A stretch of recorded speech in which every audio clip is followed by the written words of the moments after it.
So, there was this college student named Maya. She took a night job at the local community center, just helping lock up after everyone left.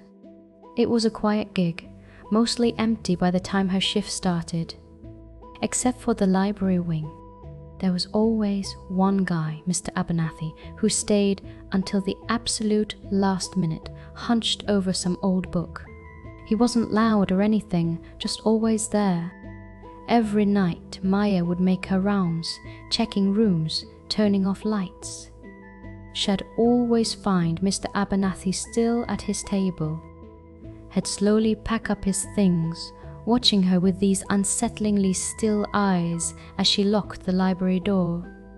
It wasn't menacing, not exactly, but it felt off, like a shadow that lingered a bit too long after the sun went down. Then he started talking, not about books, but about her. "Long shift tonight, dear," he'd ask, "or live far from here all alone?" He'd remember things she barely mentioned, like the name of her college or a small detail about her family. It felt like he was studying her, piecing together a puzzle, and she was the only piece. Sometimes she'd clean her desk in the small reception area, clear everything away. But a few times after her shift, she'd find a small, strange carving on it, a twisted piece of wood, maybe a bird, maybe something else. She tried to tell herself it was just a kid's forgotten craft project, but deep down, she knew. Mr. Abernathy was the only one still in the building. One night, after all the lights were off and she thought she was alone, Maya went to lock the main entrance. But there, on the empty reception desk, sat Mr. Abernathy's old, worn hat. Her heart hammered. She knew he had left. A faint creak echoed from the dark library wing, a sound too deliberate to be the building settling. Trembling, she grabbed a heavy metal flashlight and moved towards the sound. The library was plunged into darkness, save for a sliver of moonlight through a tall window. And there he was, sitting at the very same table he always used, his hands moving, arranging books in neat, silent stacks.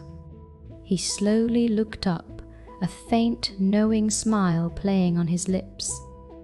"You forgot to say good night," he whispered, his voice too calm for the situation. Panic seized her, but she forced herself to stand tall. "How did you get back in?" she demanded, her voice shaking. He didn't answer, just gestured vaguely to the main entrance she'd just left, implying he'd never really left at all. She managed to get him out, pushing him past the door, locking it with shaking hands, double-checking every bolt until her fingers were raw. The image of his smile, his eyes, burned into her mind. Maya quit that job the very next day. She told the center management, she told the police, but there wasn't much they could do. He hadn't technically done anything criminal, just lingered. She never saw Mr. Abernathy again, but to this day she checks her locks 3 times, sometimes 4, every night. And every shadow, every creak in the old house reminds her of the quiet man in the library and the chill that settled deep in her bones.